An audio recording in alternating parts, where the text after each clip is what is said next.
The race for the Charleston County School Board is heating up, especially in the East Cooper area. In this edition of Quintin's Close-Ups, I speak exclusively with current Charleston County School Board chairwoman and candidate Kate Darby.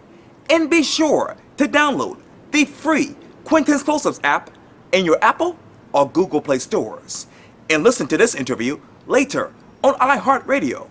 Kate Darby, it is so good to see you. Good to see you as well. Oh, I appreciate it greatly. So here we are, one day before Election Day.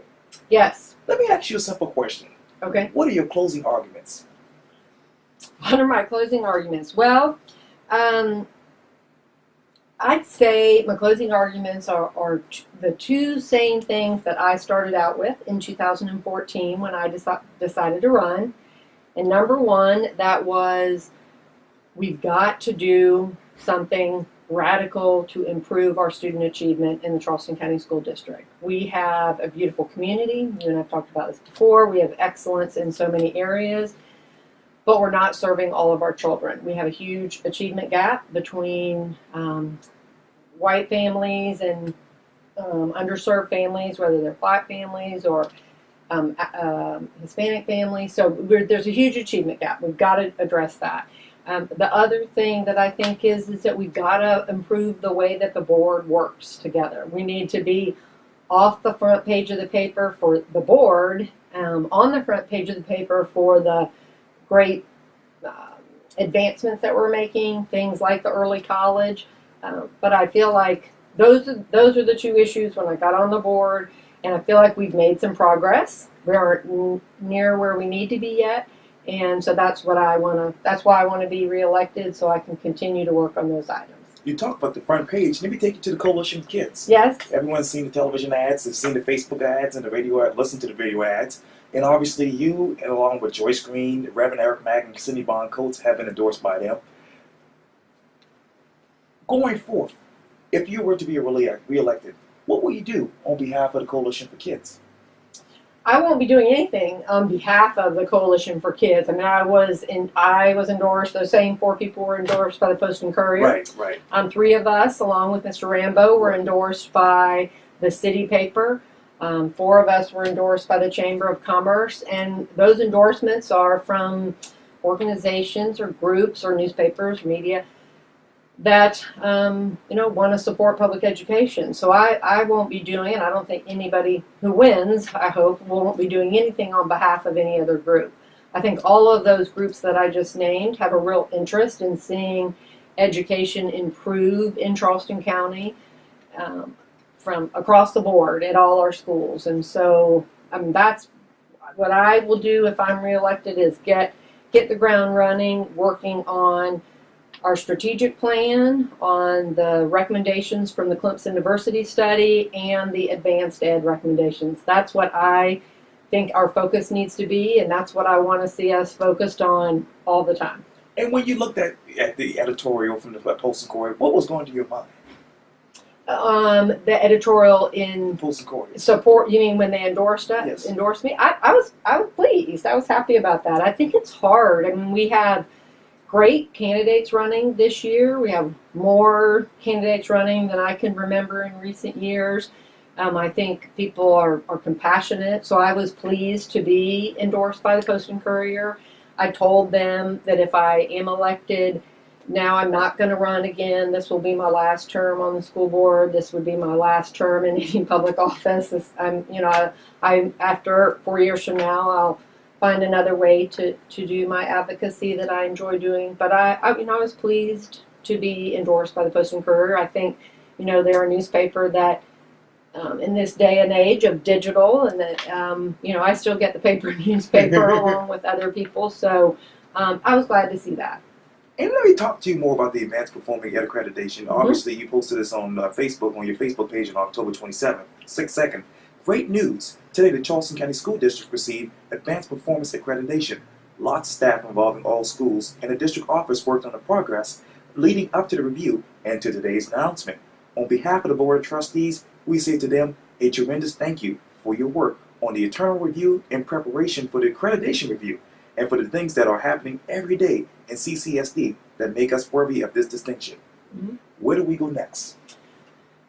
Well, that process, the advanced ed process, was a really involved process that all schools worked on, and as I said, 75 Calhoun staff, Bridgeview staff. So I really think we have a great roadmap with the advanced ed. If you listen to the advanced ed presentation and you listen to the Clemson presentation, and then you look at the strategic plan, there's a lot of overlays. There are a lot of things that advanced ed says that Clemson said.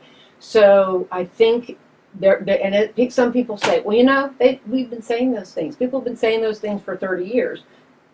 They may have, and if we don't do something about it now, then we only have the 9 of us on the board to blame. So I really look at those 3 documents as our, the roadmap for where we need to be going. There's some real specific things that they said. One specific thing in the Clemson diversity report or recommendation was that we needed to look at our choice, our partial magnets, our magnet schools. They're not integrated enough.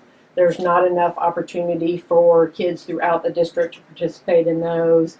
There's way too much segregation, and so that's something the district is already working on. And they will have recommendations to come back to the board probably in December, so we can take action on those, for the next year. Because we've looked at the academic magnet, School of the Arts, right. The equity. There was a great illustration in the Clemson study about equity, and I think that's what we've got to work on is equity across the district.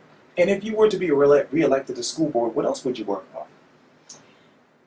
Well, after this election, it's going to be working together as a board, and that's going to be tough because we have some current board members who have been very aggressively working against some of us who are running. 2 years ago in 2016, we had some folks running for re-election, and they ran for re-election, and nobody on the board, campaigned against them. Well, that changed this year. And one of the recommendations that came from advanced ed is that we need to be working together more as a board. That doesn't mean we all have to agree on things, but we've got to get closer to not always having, and we don't, but not having 5-4 votes all the time, but 7-2 votes, and every once in a while 9-0 votes. So we've got to, people kind of lay out how they feel about things, and we've got to collaborate more, work together more, compromise more, and I think that's the only way we're going to be able to really make change in the district. Hopefully, once the election's over tomorrow, whoever wins for those 4 seats will be able to, work with the 5 people who are currently on the board. And we have Michael might win he's running for countywide, so we may have another change there. But I think it's been disheartening to me to see some of what I've seen on Facebook and on your interviews with you. Some of the things that board members have said, but it's also I know that we can work together. Okay. I watched one of them this morning, Oh, Lord. and I'll clarify. Okay, go for it. There's, as board members, we have no power as individuals. Okay. So Cindy Coates and I cannot control anything on the board. Okay. It takes a majority. It takes 5 people to do the work on the board. And I noticed Reverend Collins said, that Cindy and I had kept him from putting things on the agenda. Right. And that's just not true. Okay. Reverend Mac gets stuff on the agenda all the time. There's a process you have to follow to get items on the agenda. There's a policy that you have to follow. And when you do those things get on the agenda. So, I think in the 4 years that I've been on the board, I've really learned that there is a lot of inequity out there. But also, I would say the same person, Reverend Collins, who was saying that all the things that he said about me, I would say then every year for the 4 years that I've been on the board, I've voted for the budget. I voted to increase teacher pay. I voted to expand programs in the classroom. Now, do we need to do more of that? Yes. but I feel good about those things that I've done. And I'm happy to have a collaborative discussion with anybody about anything related to the school district or the school board. I think that's the way to get things done. And when I feel like I have an opportunity to do that, I feel good, and we feel like we can move forward. Unfortunately, there have been some times during this election that people haven't wanted to be collaborative, and that's just unfortunate. And you talk about things related to the school district and school board. Where are we in this discussion?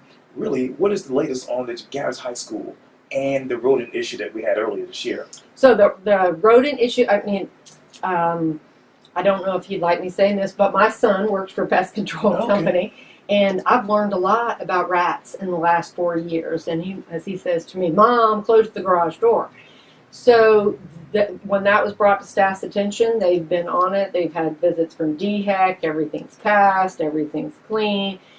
Garrett actually has twice as many entrances or doors than North Charleston High School does. So there's a lot of work that has to be done to keep it rodent free. And if you've lived in the Low Country at all, you know that we have cockroaches and we have rats, unfortunately. But I think the staff's doing a great job. The staff there at Garrett are really on top of it.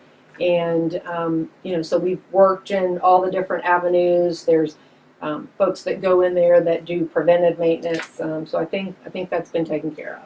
And I know you can't go into details about this, but how soon will we hear more about the Marvin Gavins case?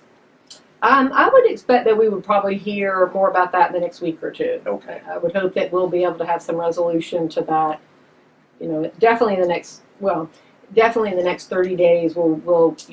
We've hired Wilbur Johnson, and I think in the next 30 days or so, even before that, he'll be able to come out and make some recommendations or findings of what he was able to find out during the time that he was researching that whole process. And let me go down the street to Stony Field. Mm-hmm. Where are we with the future of Stony Field in your mind?